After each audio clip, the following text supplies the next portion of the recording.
Foi tudo muito impulsivo, eu não tinha pensado em nada antes, não era nada premeditado, então eu não tive aquele pré-sofrimento, aquela angústia de faço, não faço, vou, não vou. Eu fui no impulso. Então depois, quando eu estava no hospital, quando eu me dei conta, eu falei, nossa, o que eu fiz? Bateu, obviamente, aquele arrependimento, aquele alívio de estar viva, de estar bem, de estar completamente inteira. Mesmo entubada, você começa a criar consciência do que estava acontecendo. Mas eu não fiquei no hospital sofrendo com aquilo, psicologicamente falando. Eu fiquei lutando para sair da UTI, para sair do hospital, para voltar a andar, para tentar continuar a vida de onde tinha parado. Antes do suicídio, a morte é um tabu na sociedade. Então a gente não fala nem de morte, muito menos de suicídio. E quando a gente parte para pensar em suicídio de crianças e adolescentes, isso ainda vira um tabu muito maior, porque a sociedade acha que crianças e adolescentes não pensam em morte e não se matam. E infelizmente a gente tem visto que isso não é verdade.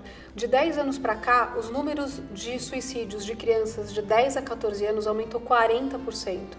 De 15 a 19 anos, aumentou 33,9%. Foi maior do que o aumento do suicídio geral no país. Então, os números são muito altos. Mesmo que a gente ainda tenha índices mais baixos de criança, a gente vê que esse comportamento tem aumentado. Então, isso nos leva a pensar que sim, tem aumentado e algo está acontecendo com as crianças e os jovens. Bem, o suicídio, de um modo geral, é um tabu.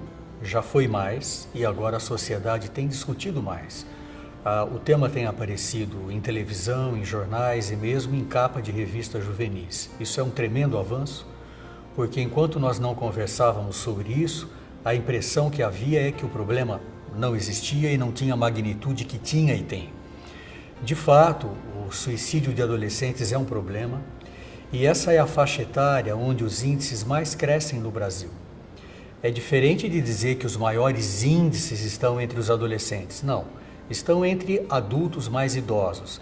Mas a faixa etária onde os índices mais rapidamente crescem é exatamente a faixa etária dos adolescentes.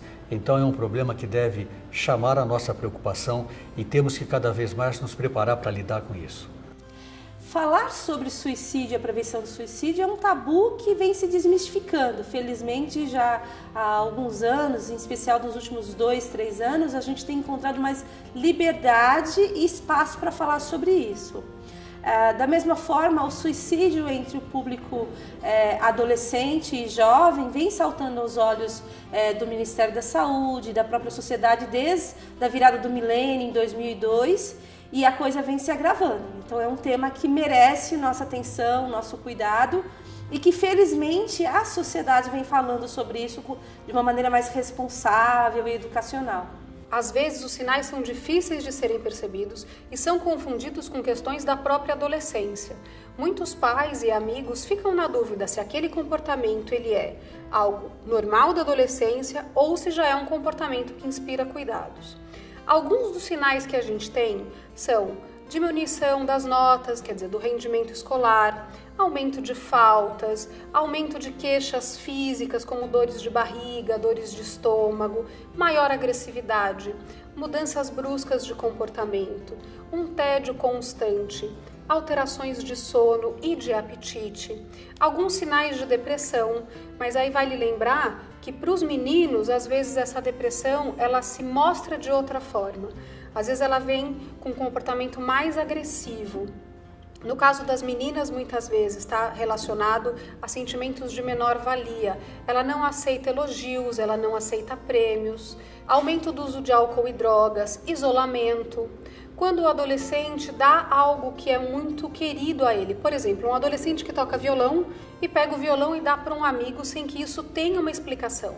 E algo que tem acontecido ultimamente com relação a posts sobre morte e sobre suicídio. Então, as redes sociais têm sido locais onde os jovens colocam essa vontade, essa intenção de morte e por conta dos grandes mitos que a gente tem, como o principal deles, quem fala não faz, As pessoas acham que quando um adolescente coloca algo lá, isso é besteira, não deve ser levado em conta. E infelizmente a gente também tem hoje suicídios ao vivo de adolescentes nas redes sociais. Isso mostra que tem muitos sinais que podem ser observados e que qualquer comunicação suicida, seja ela direta, como eu quero morrer, eu estou pensando em me matar, como mais indireta, eu quero dormir e nunca mais acordar, eu quero acabar com tudo, são sinais que a gente leva em consideração. Fala-se muito sobre os sinais de um suicídio iminente. Nós temos que tomar cuidado porque algumas pessoas põem fim à vida sem dar sinais. Então nós também não podemos afirmar que sempre há sinais. De um modo geral, o que nós temos que perceber é uma mudança de padrão de comportamento. Eu vou dar um exemplo. Após uma discussão com o pai, com a mãe, é normal o adolescente ficar uma tarde trancado no quarto, mas não é normal ele deixar de ver os amigos e permanecer no quarto dias e dias e dias, e esse não era o seu hábito. Mudar o tom das postagens, o tipo de música, o tipo de poesia que lê ou divulga entre os amigos, doar pertences, crises de raiva, mudança no comportamento na escola, um mau aproveitamento, tudo isso são sinais de que alguma coisa está acontecendo. Não necessariamente sinal de um risco de suicídio, mas de que alguma coisa está acontecendo. Pode ser uma depressão, pode ser um transtorno bipolar, pode ser uso de droga, pode ser ele se sentir amarrado porque está sendo vítima de bullying e não sabe para onde fugir. Ou seja, uma mudança de padrão de comportamento tem que chamar mais a nossa atenção. Independente da idade, uma das coisas que especialistas chamam a atenção, e nós também na experiência do CVV, é a mudança brusca de hábitos. No caso do adolescente, do jovem, então, por exemplo, o abandono da escola, a reclusão, o isolamento de amigos, o não querer mais conversar com as pessoas, o não querer mais socializar, que é uma coisa tão importante na fase da adolescência e da juventude. Então, quando ele começa a ficar só num quarto escuro ou sozinho e isolado, ele ou ela merece atenção. De repente, a decepção com um namorado, uma namorada, com aquela pessoa que você está apaixonado, isso tem um impacto forte. Assim como mudanças de lar, de escola, de ambientes, também você tem perdas aí. Se você não tem um cuidado nessa transição, gera sofrimento e requer cuidado. Quando eu saí do hospital, eles já saíram instruídos por uma equipe médica lá do Hospital Regional em Osasco. Eles começaram a conversar mais, eles começaram a prestar mais atenção no que eu sentia, no que eu falava, porque antigamente eles não davam importância. Nós somos em 4 irmãs. Então, o que acontece? 2 irmãs minhas, hoje, atualmente, elas são cantoras profissionais. Naquela época, a minha família estava focada nelas. Ao identificar um sinal, não fique passivo. A pior coisa que você pode fazer é olhar, perceber um sinal e simplesmente não tomar nenhuma atitude. Talvez você não saiba que atitude tomar, principalmente se for um jovem, se ele estiver vendo um sinal num amigo. Mas aí um adulto deve ser colocado dentro dessa relação. Tem uma frase que eu acho que ilustra bem o que os jovens precisam entender, que é o seguinte: é melhor um amigo bravo do que um amigo morto. Porque muitos jovens acabam contando para os amigos a ideia e a ideação suicida. E esses amigos, pelo jovem até muitas vezes pedir segredo, acabam guardando essa informação. E suicídio é algo grave demais para qualquer um guardar segredo. Então vamos lá. Percebeu os sinais, desconfiou de alguma coisa, vai chamar para uma conversa. Mas é uma conversa sem olho no relógio, sem olho no celular, sem pressa, sem julgamento, onde você vai mais ouvir do que falar. Você pode começar essa conversa falando, né? Tenho percebido que você não está legal, tenho visto que tem algo que não está bem com você. É isso mesmo? Tem algo que está doendo? Tem alguma coisa que não está bem na sua vida? Karen, mas jovens não falam isso. Falam. Quando a pessoa está em sofrimento e ela percebe que tem alguém com interesse genuíno, querendo ouvi-la e ajudá-la, ela fala. Quando a gente percebe que uma pessoa pode estar tendo risco de suicídio, é importante a gente ter a sigla ROC na cabeça. R-O-C. R de repare no risco. É doloroso você pensar que uma pessoa que está ao seu lado vai se matar amanhã ou depois. A gente não quer ver, porque dói dentro da gente e a gente se sente responsável por uma vida e a gente não quer isso. O de ouça com atenção. não é aplacar, não é dizer, quando eu tinha a sua idade eu também era assim.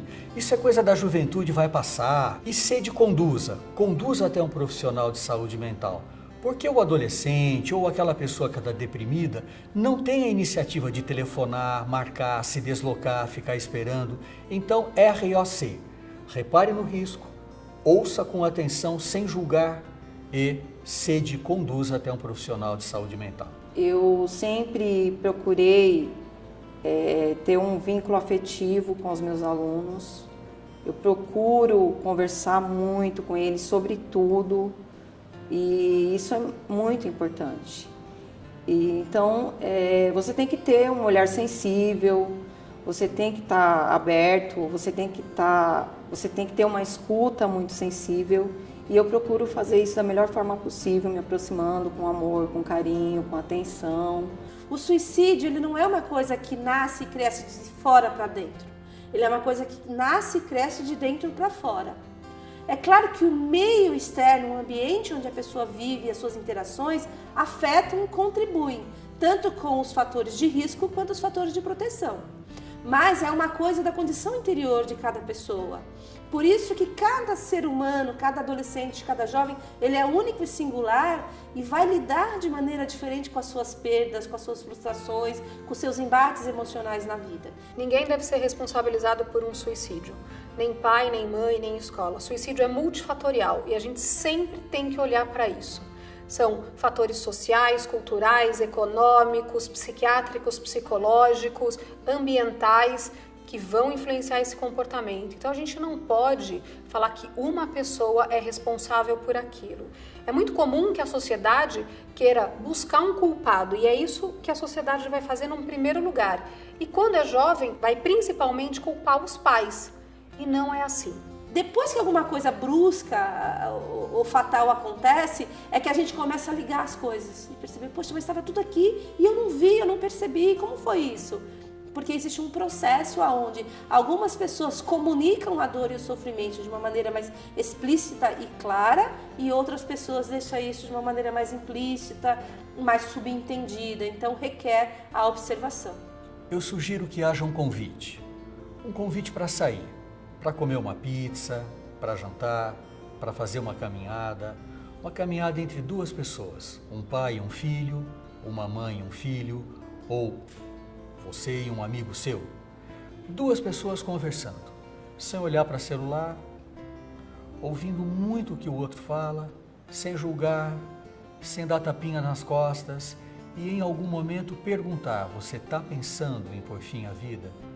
Essa pergunta que dá tanto medo de fazer é um alívio para a pessoa ouvir essa pergunta, porque ela vai poder falar de uma coisa que está pressionando muito a mente dela.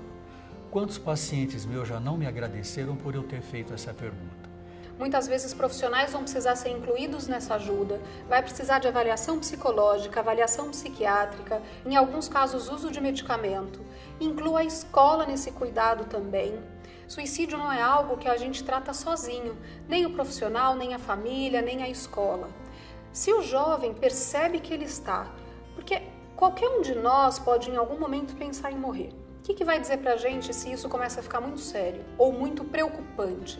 Quando esse pensamento começa a vir muitas vezes ao dia, quando você não consegue mais afastar esse pensamento e quando o suicídio começa a ser visto como uma saída para os problemas. Começou a ver o suicídio como uma saída dos problemas, começou a planejar essa morte, vai buscar ajuda com urgência. E aí, se a pessoa está passando por isso, fala com quantas pessoas precisar, quantas vezes precisar de que tem um problema e que ele precisa de ajuda. Seja claro nessa necessidade de ajuda.